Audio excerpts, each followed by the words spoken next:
आज जो चैप्टर आप लोग को मैं पढ़ाने जा रहा हूँ वो कौन सा चैप्टर है? Indian civilisation and culture. कोई प्रॉब्लम नहीं है ना?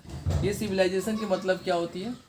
सभ्यता। क्या होता है? सभ्यता। ठीक है ना? कल्चर का मतलब क्या होता है? संस्कृति।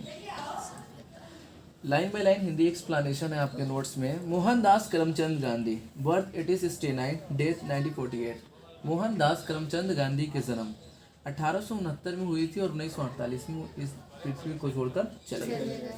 आगे बताया जा रहा है कि पॉपुलरली नॉन एज बापू और the father of nation. Gandhi ji को बापू के नाम से भी जाना जाता है या फादर ऑफ द नेशन के नाम से भी जाना जाता है। कोई प्रॉब्लम आप लोग को? नहीं, थैंक यू।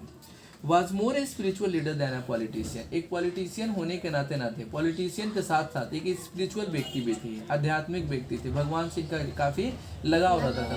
पूजा पाठ वगैरह करने में ज़्यादा इंटरेस्ट रखते थे। Good. He successfully use truth and non violence as achieve weapons against the British rule in India. Bharat में जब विदेशी लोगों का हुकूमत चलती थी तो फिर इन्होंने अपने आप को और अपने देश को अंग्रेजों से बचाने के लिए इन्होंने क्या किया कि किसी प्रकार का वेपन का इस्तेमाल नहीं किया, किसी प्रकार के हथियार का इस्तेमाल नहीं किया। इन्होंने बस दो ही चीज़ का सहारा लिया, एक सच्चाई और दूसरा अहिंसा। नन वायलेंस, वायलेंस का मतलब मारपीट होता है, हिंसा करना होता है। नन वायलेंस का मतलब होता है अहिंसा, जहाँ पे मारपीट झगड़ा झगड़े नहीं हो।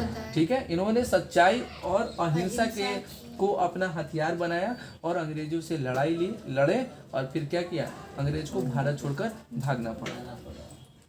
And help India gain independence, और भारत को क्या दिलाई? इन्होंने आज़ादी दिलाई सत्य और अहिंसा पे। आज हम या आप सत्य और अहिंसा पे अगर नहीं चलेंगे तो आपस में क्या होगी? वायलेंस होगा। और हर वायलेंस का जो सॉल्यूशन नॉन वायलेंस होता है। We should try to use non violence, never use violence. Okay, any problem? हम लोग को हमेशा नॉन वायलेंस को फॉलो करना चाहिए, वायलेंस को नहीं, क्योंकि हम लोग शिक्षित व्यक्ति हैं, शिक्षा में बहुत ताकत है। आगे बताया जा रहा है from 1950 till 1948 he completely dominated Indian politics. 1915 से लेकर 1948 तक इन्होंने भारत के पॉलिटिक्स के बहुत ही अच्छा क्या रहे यादगार के रूप में, और आप कह दें कि सहयोगी के रूप में 1915 से लेकर 1948 तक इन्होंने भारत में अच्छा योगदान दिया राजनीति में।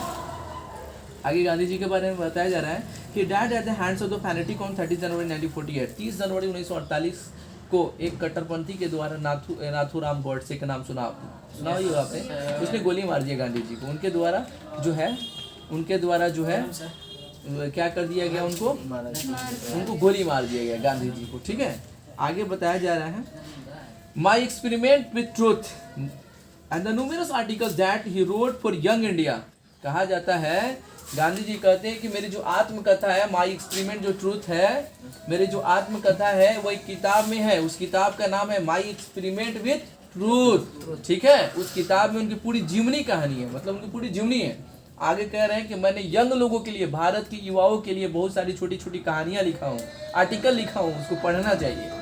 आगे गांधी जी कह रहे हैं and speeches that deliver on different occasion, तरह तरह के अवसर पे तरह तरह के युवाओं को जागरूक करने के लिए इन्होंने बहुत सारे आर्टिकल्स का इस्तेमाल किया, लिखा है। कहा जाता है reveal him not only as an original thinker but also a great master of chess एडमेटिक इंग्लिश। कहा जाता है एक विचारक के रूप में ही इनको नहीं जाना जाता है, एक ग्रेट स्पीकर भी थे। ये इंग्लिश के बहुत अच्छे जानकार व्यक्ति थे, बहुत अच्छा लेक्चर देते थे, मुहावरेदार इंग्लिश, एडमेटिक इंग्लिश लैंग्वेज यूज करते थे ये। ठीक है, एक विचारक के रूप में एक अच्छे मुहावरेदार अंग्रेजी के भी जनक थे, एक अच्छे व्यक्ति थे, एक अच्छे स्पीकर थे।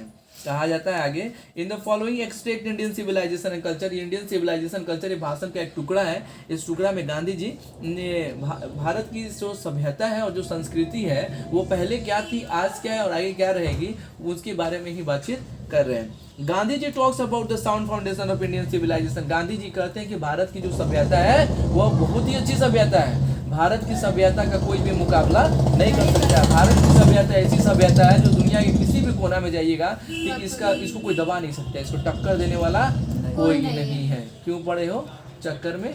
कोई नहीं है टक्कर में। Indian civilisation and culture, Bharat की जो रीति रिवाज है कहीं नहीं मिलेगा। यहाँ की नारी कितनी सुंदर लगती है जब साड़ी पहनती है, तो यहाँ की सभ्यता कितनी खूबसूरत है। एक बहू अपने ससुर जी से कैसे रिस्पेक्ट करती है, सामने खुल कर नहीं आती है, ये सब तो शोभा है, यही तो सभ्यता है, यही तो कल्चर है हमारी। ठीक है, गांधी जी आगे कह रहे हैं the western civilization which has the tendency to privilege materiality, जो वेस्टर्न सिविलाइजेशन है वेस्टर्न साइड मतलब पश्चिमी जो सभ्यता है उस सभ्यता को गांधी जी मना करते हैं कि भारत की सभ्यता के सामने इसकी सभ्यता में कोई दम नहीं है और भारत की सभ्यता को जरूरत नहीं है किसी की भी सभ्यता की कॉपी करे। हमारा सभ्यता ऐसा है कि दुनिया में किसी भी कोना में चले जाएंगे हमारी सभ्यता को कोई दबा नहीं सकता है। ये था गांधी जी के बारे में इंट्रोडक्शन। आप सबको समझ में आया?